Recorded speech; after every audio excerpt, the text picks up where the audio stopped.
नमस्ते। आज सुनते हैं रविंद्रनाथ टैगोर की पाषाणी का दूसरा एवं अंतिम भाग। उस रोज सारे दिन घर के बाहर बूंदाबांदी और अंदर अश्रु की वर्षा होती रही। अगले रोज अर्धरात्रि को अपूर्व ने मृगमयी को धीरे से जाकर पूछा, मृगमयी, क्या तुम अपने पिताजी के पास जाना चाहती हो? मृगमयी ने चौंक कर जल्दी से अपूर्व का हाथ पकड़कर कृतज्ञ कंठ से उत्तर दिया, हाँ।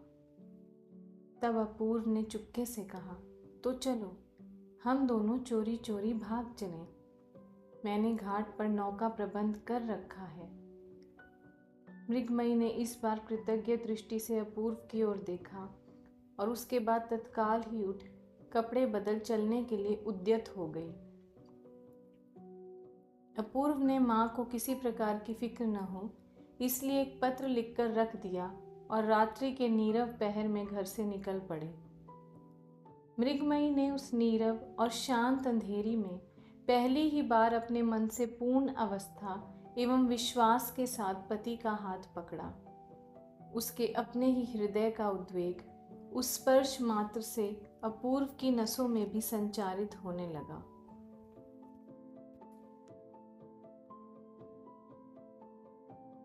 नौका उसी रात्रि के नीरव पहर में वहां से चल दी। अकस्मात खुशी के होते हुए भी मृगमयी को बहुत जल्दी ही नींद ने आ दबाया। अगले रोज आनंद ही आनंद था। दोनों ओर कितने ही बाजार, खेत और जंगल दिखाई दे रहे थे। इधर उधर कितनी ही नौकाएं आ जा रही थी। मृगमयी उन्हें देखकर पूछने लगी, उस नौका पर क्या है? ये लोग कहाँ से आ रहे हैं? इस स्थान को क्या कहते हैं? ये सवाल इतने पेचीदा थे जो अपूर्व ने कभी कॉलेज की किताबों में कहीं नहीं पढ़े थे और उसके कलकत्ता जैसी महानगरी के तजुर्बे के बाहर थे। फिर भी उसके मन को संतुष्ट करने के लिए जो भी उत्तर दिए थे वे सब मृगमयी को बहुत अच्छे लगे थे। दूसरी संध्या को नौका कुशीगंज के घाट पर जा लगी। पास में ही टीन के एक छोटे से झोपड़े में मैली सी धोती बांधे, कांच की भद्दी लालटेन जला, छोटे से डेस्क पर एक चमड़े की जिल्द वाला बड़ा सा रजिस्टर रखकर नंगे बदन स्टूल पर बैठे ईशान चंद्र कुछ लिख पढ़ रहे थे। इसी समय इस नव दंपत्ति ने झोपड़े में प्रवेश किया। मृगमयी ने पुकारा, पिताजी। उस झोपड़ी में आज तक ऐसी मृदु ध्वनि इस प्रकार से पहले और कभी नहीं सुनाई दी थी। ईशान के नेत्रों से टप टप आंसू गिरने लगे। उस समय वे निश्चय न कर सके कि उन्हें क्या करना चाहिए। उनकी बिटिया और दामाद मानो साम्राज्य के युवराज और युवराज्ञी हैं। यहाँ पटसन के ढेर के बीच में उनके बैठने लायक स्थान कैसे बनाया जा सकता है? इसी के निर्णय हेतु उनकी भटकती हुई बुद्धि और भी भटक गई और खाने पीने का प्रबंध, यह भी दूसरी चिंता की बात थी। निर्धन बाबू अपने हाथ से दाल भात पकाकर किसी प्रकार पेट भर लेता है, पर आज इस खुशी के अवसर पर क्या खिलाए और क्या करे? मृगमयी पिता को असमंजस में देखकर फौरन बोली, पिताजी, आज हम सब मिलकर रसोई तैयार करेंगे। अपूर्व ने इस नवीन प्रस्ताव पर उत्साह प्रकट किया। उस छोटी सी झोपड़ी में स्थान की कमी, आदमी की कमी और अन्न की बहुत कमी थी, लेकिन छोटे से छिद्र में से जिस प्रकार फव्वारा चौगुने वेग से छूटता है, उसी प्रकार निर्धनता के सूक्ष्म सुराग से खुशी का फव्वारा तीव्रता से छूटने लगा। इसी प्रकार 3 दिन बीत गए। दोनों समय नियमित रूप से स्टीमर आता, यात्रियों का आना जाना और शोरगुल सुनाई देता, लेकिन संध्या के समय नदी का तट बिल्कुल सुनसान हो जाता था। तब अपूर्व एक अनोखी स्वतंत्रता का अनुभव किया करता था। तीनों मिलकर कहीं कहीं रसोई तैयार किया करते थे। उसके बाद नई नई चूड़ियों से भरे हाथों से उसका परोसा जाना, श्वशुर और जामाता का सम्मिलित रूप से भोजन करना और नई गृहिणी के भोजन की त्रुटियों पर परिहास किया जाना, इस पर मृगमयी का अभिमान करना, इन सब बातों से सबका मन पुलकित हो उठता था। अंत में अपूर्व ने कहा कि अब अधिक दिन ठहरना उचित नहीं। मृगमयी ने कुछ और दिन ठहरने की प्रार्थना की, लेकिन ईशान बाबू ने कहा, नहीं, अब नहीं। विदा बेला पर बिटिया को छाती से लगा, उसके माथे पर स्नेह सिंचित हाथ को रखकर अश्रु मिश्रित स्वर में ईशान चंद्र ने कहा, बिटिया, तू अपने ससुराल में ज्योति जगाना, लक्ष्मी बनकर रहना, जिससे मेरे में कोई दोष ना निकाल सके। मृगमयी अश्रु बहाती हुई अपने पति के साथ विदा हो गई और ईशान बाबू अपनी उसी झोपड़ी में लौटकर उसी पुराने नियम के अनुसार माल तोलकर दिन बर दिन और मास पर मास बिताने लगे।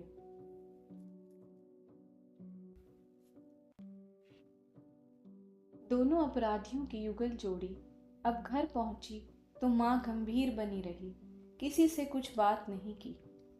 मां की ओर से किसी के व्यवहार में कोई दोष ही प्रदर्शित नहीं किया गया कि जिसकी सफाई के लिए दोनों में से कोई कुछ प्रयत्न करता। इस शांत अभियोग ने, इस मूक अभियान ने पर्वत की तरह सारी गृह गृहस्थी को अटल होकर दबा रखा। जब यह सहन शक्ति से बाहर की बात हो गई तो अपूर्व ने कहा, मां, कॉलेज खुल गया है, अब मुझे कानून पढ़ने जाना है। मां ने कुछ उदासीनता प्रकट करते हुए कहा, बहू का क्या करोगे? अपूर्व ने कहा, यहीं रहेगी। मां ने उत्तर दिया, ना बेटा, यहाँ पर उसकी जरूरत नहीं, उसे तुम अपने साथ ही लेते जाओ। अपूर्व ने अभिमान पीड़ित स्वर में कहा, जैसी इच्छा। कलकत्ता लौटने की तैयारी मां करने लगी। लौटने के एक दिन पहले रात को अपूर्व जब अपने कमरे में विश्राम के लिए गया तो देखा मृगमयी शैया पर पड़ी रो रही है। अनायास ही अपूर्व के हृदय को चोट पहुंची। व्यक्त स्वर में बोला, मृगमयी, मेरे साथ महानगरी चलने को मन नहीं चाहता क्या? मृगमयी ने उत्तर दिया, नहीं। अपूर्व ने पुनः पूछा, क्या तुम मुझसे प्रेम नहीं करती? इस प्रश्न का कुछ भी उत्तर न मिला। विशेषतया इस प्रकार के प्रश्न का उत्तर बहुत ही सरल हुआ करता है, किंतु कभी कभी इसके अंदर मन स्तर की इतनी जटिलता होती है कि कन्या से ठीक वैसे उत्तर की आशा नहीं की जा सकती। अपूर्व ने प्रश्न किया, राखाल को छोड़कर यहाँ से चलने की इच्छा नहीं होती है क्या? मृगमयी ने बड़ी सुगमता से उत्तर दिया, हाँ। इसे सुनकर बीए पास अपूर्व के हृदय में सुई के बराबर बालक राखाल की ओर से ईर्ष्या का अंकुर उठ खड़ा हुआ। बोला, बहुत दिनों तक गांव नहीं लौट सकूंगा, शायद 2-2.5 साल या इससे भी अधिक समय लग जाए। इसके विषय में कुछ न कहकर मृगमयी बोली, वापस आते समय राखाल के लिए एक बढ़िया सा राजस का चाकू लेते आना। अपूर्व लेटे हुए थे, तनिक उठकर बोले, तो तुम यहीं रहोगी? मृगमयी ने उत्तर दिया, हाँ, अपनी माँ के पास जाकर रहूंगी। अपूर्व ने ठंडी सी उच्छ्वास छोड़ी और बोला, अच्छा, वहीं रहना। अब जब तक बुलाने की चिट्ठी नहीं लिखोगी मैं नहीं आऊंगा। अब तो खुश होना। मृगमयी ने इस प्रश्न का उत्तर देना व्यर्थ समझा और सोने लगी, किंतु अपूर्व को नींद नहीं आई। तकिया ऊंचा किए उसके सहारे बैठा रहा। रात्रि के अंतिम पहर में सहसा चंद्रमा दिखाई दिया और उसकी चांदनी बिस्तर पर आकर फैल गई। अपूर्व ने उस रोशनी में मृगमयी के चेहरे की ओर देखा। देखते देखते उसे ऐसा महसूस हुआ कि रूप कथा की शहजादी को किसी ने चांदी की छड़ी छुआकर अचेत कर दिया हो। एक बार फिर सोने की छड़ी छुआते ही इस सोती हुई आत्मा को जगाकर उससे बदली की जा सकती है। चांदी की छड़ी परिहास है और सोने की छड़ी कुंदन। भोर से पहले ही अपूर्व ने मृगमयी को जगा दिया। बोला, मृगमयी, मेरे चलने का समय आ गया है, चलो मैं तुम्हारी माँ के पास छोड़ आऊं। मृगमयी बिस्तर से उठने के लिए तैयार हो गई। अपूर्व ने उसके दोनों हाथों को हाथों में लेकर कहा, अब एक विनती और है। मैंने कितने ही अवसरों पर तुम्हारी सहायता की है, आज परदेश जाते समय तुम मुझे उसका इनाम दे सकोगी? मृगमयी ने आश्चर्य के साथ पूछा, क्या? अपूर्व ने कहा, स्वेच्छा से केवल एक चुंबन दे दो। अपूर्व की इस अनोखी विनती और शांत चेहरे को देखकर मृगमयी हंसने लग गई और फिर बड़ी कठिनाई से हंसी को रोककर वह चुंबन देने के लिए आगे बढ़ी। अपूर्व के मुंह के पास मुंह ले जाकर उससे न रहा गया, खिलखिलाकर हंस पड़ी। इस प्रकार 2 बार किया और अंत में शांत होकर आंचल से मुंह ढककर हंसने लगी। जब कुछ न बन पड़ा तब अपूर्व ने डांटने के बहाने उसके कान खींच लिए। अपूर्व ने भी बड़ी भारी प्रतिज्ञा कर रखी थी कि वह जबरदस्ती से कभी भी मृगमयी से कुछ नहीं लेगा, क्योंकि इसमें वह अपना अपमान समझता था।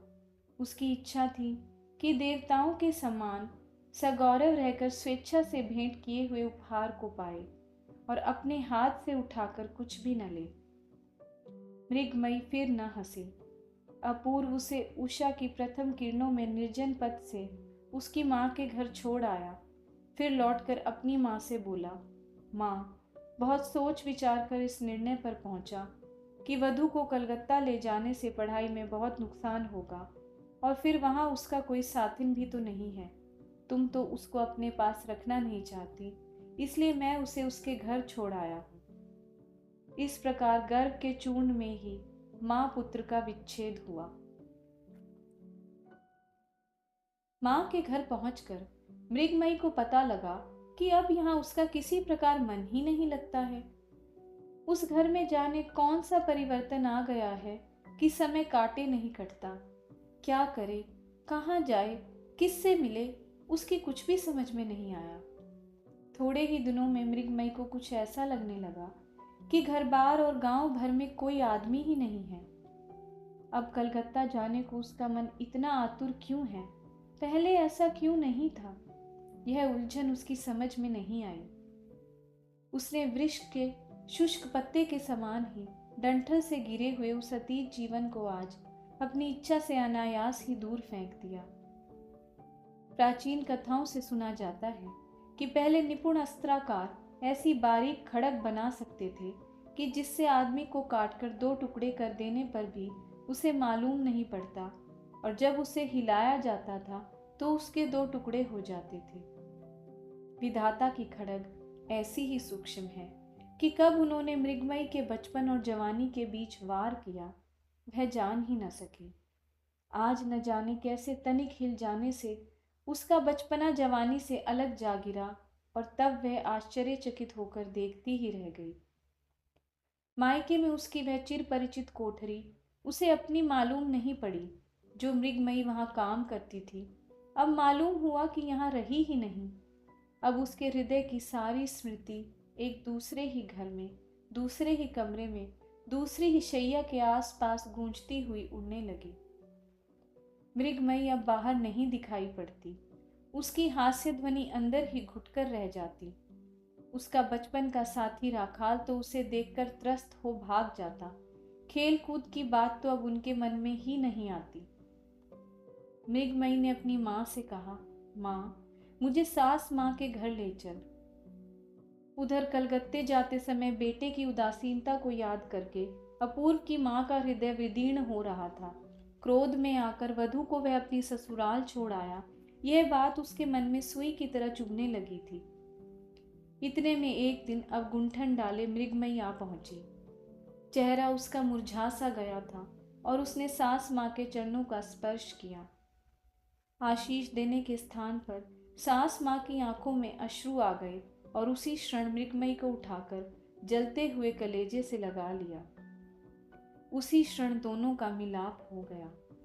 मृगमयी के चेहरे की ओर निहार कर सास माँ को बड़ा आश्चर्य हुआ। अब वह पहले मृगमयी नहीं रही थी। ऐसा परिवर्तन तो कतिपय सबके लिए संभव नहीं। ऐसे परिवर्तनों के लिए बड़ी ताकत की आवश्यकता होती है। सास माँ ने बहुत सोच समझकर निश्चय किया था कि वधू के सारे दोषों को धीरे धीरे से सुधारेगी, लेकिन यहाँ तो पहले से ही किसी विशेष सुधारक ने उसे नवजीवन दे डाला था। अब वधू ने सास माँ को अच्छी तरह पहचान लिया था और सास माँ ने उसको। मृगमयी के हृदय में आषाढ़ माह के सजल मेघों के समान अश्रुओं से पूर्ण गर्व उमड़ने लगा। उस गर्व से उसकी बड़ी बड़ी आंखों की छायादार घनी पलकों पर और भी गहरा आवरण डाल दिया। वह मन ही मन अपूर्व से कहने लगी, मैं अब तक अपने को न समझ सकी तो न सही, पर तुमने मुझे क्यों नहीं समझने का प्रयत्न किया? तुमने मुझे दंड क्यों नहीं दिया? तुमने अपनी इच्छा के विशीभूत ही क्यों नहीं चलाया? मुझ डाइन ने जब तुम्हारे साथ महानगरी चलने को इनकार किया तो तुम मुझे जबरदस्ती पकड़कर क्यों नहीं ले गए? तुमने मेरा कहना क्यों पूरा किया? मेरे हट के आगे क्यों झुके? मेरी अवज्ञा को क्यों सहन किया? इसके उपरांत फिर उसे उस दिन की याद आई, पहले पहल जिस दिन अपूर्व सवेरे तालाब के किनारे सुनसान रास्ते में उसे बंदी बनाकर मुंह से कुछ न कहकर केवल उसके मुख की ओर निहारता रहा था। उस दिन के उस तालाब की, उस पथ की, वृक्ष के नीचे उस छाया की, भोर की उस सुनहली धूप की, हृदय भार से झुकी हुई इस गहरी चितवन की उसे स्मृति छा गई और सहसा उसका पूरा पूरा अर्थ अब उसकी समझ में आ गया था। इसके उपरांत विदा की बेला पर जिस चुंबन को वह अपूर्व के होठों तक ले जाकर लौटा आई थी, वह अधूरा चुंबन अब मरु मरीचिका की ओर तृषित मृग की तरह उत्तरोत्तर तीव्रता के साथ उन बीते हुए दिनों की ओर उड़ान भरने लगा, किंतु तृष्णा उसकी किसी प्रकार भी न मिट सकी। अब रह रहकर उसके मन में यही बातें उठा करती, यदि उस समय तू ऐसा करती, उनकी बात का यदि ऐसा उत्तर देती, तब ऐसा करती। अपूर्व के मस्तिष्क में इस बात का बड़ा दुख रहा कि मृगमयी ने उसे अच्छी तरह पहचाना नहीं, और मृगमयी ने भी आज बैठे बैठे यही सोचा कि उन्होंने उसे क्या समझा होगा, क्या सोचते होंगे। अपूर्व ने उसे पाषाणी, चंचल, उद्दंड, नादान लड़की समझ लिया होगा। लबालब भरे हुए तरलामृत की धारा से अपनी प्रेम तृष्णा मिटाने में उसे समर्थ नवयौवना नहीं जाना। इस वेदना से धिक्कार के मारे लज्जा से वह धरा में धंसी जा रही थी और प्रियतम के चुंबन और सुहाग के उस ऋण को वह अपूर्व के तकिए को दे देकर उऋण होने का प्रयत्न करने लगी। इसी प्रकार काफी दिन बीत गए। चलते समय अपूर्व कह गया था, जब तक तुम्हारा पत्र नहीं आएगा तब तक मैं नहीं आऊंगा। मृगमयी इसी बात को याद कर कमरे का द्वार बंद कर एक दिन पत्र लिखने के लिए बैठी। अपूर्व ने जो सुनहरी किरणों के कागज दिए थे उन्हें निकालकर बैठी बैठी विचारने लगी क्या लिखे। बड़े यत्न के बाद हाथ जमाकर टेढ़ी मेढ़ी रेखाएं अंकित कर, उंगलियों में स्याही पोतकर छोटे बड़े अक्षरों में ऊपर संबोधन बिना किए ही एकदम लिख दिया, तुम मुझे चिट्ठी क्यों नहीं भेजते? तुम कौन हो? घर चले आओ। और क्या होना चाहिए? वह सोचकर भी किसी निर्णय पर न पहुंच सकी।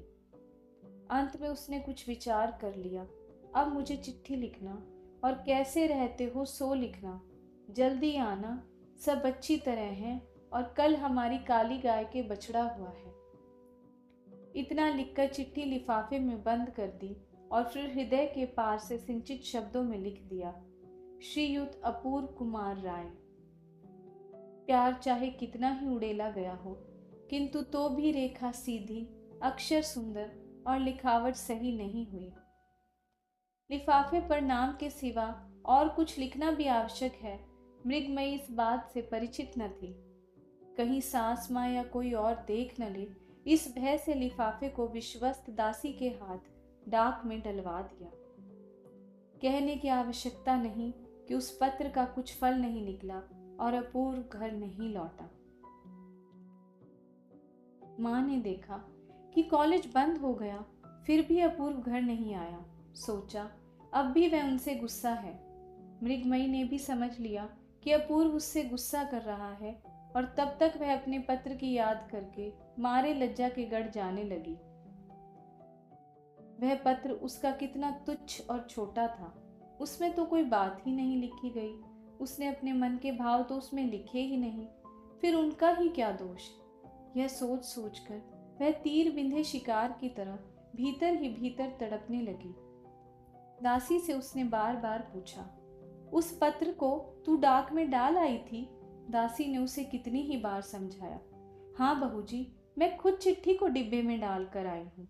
बाबूजी को वह मिल भी गई होगी।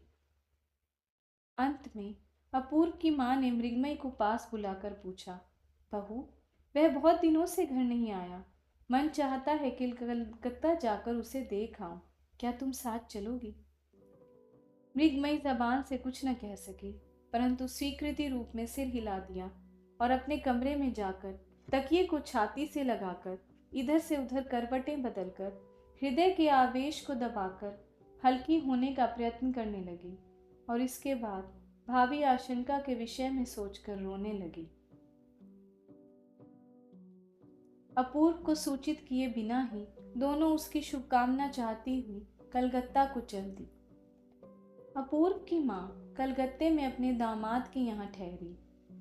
उसी दिन संध्या को अपूर्व मृगमयी के पत्र की आस छोड़कर और वचन को भंग करके स्वयं ही पत्र लिखने के लिए बैठा था, तभी उसे जीजा जी का पत्र मिला कि तुम्हारी माँ आई हैं, जल्दी आकर मिलो और रात को भोजन यहीं करना, समाचार सब ठीक है।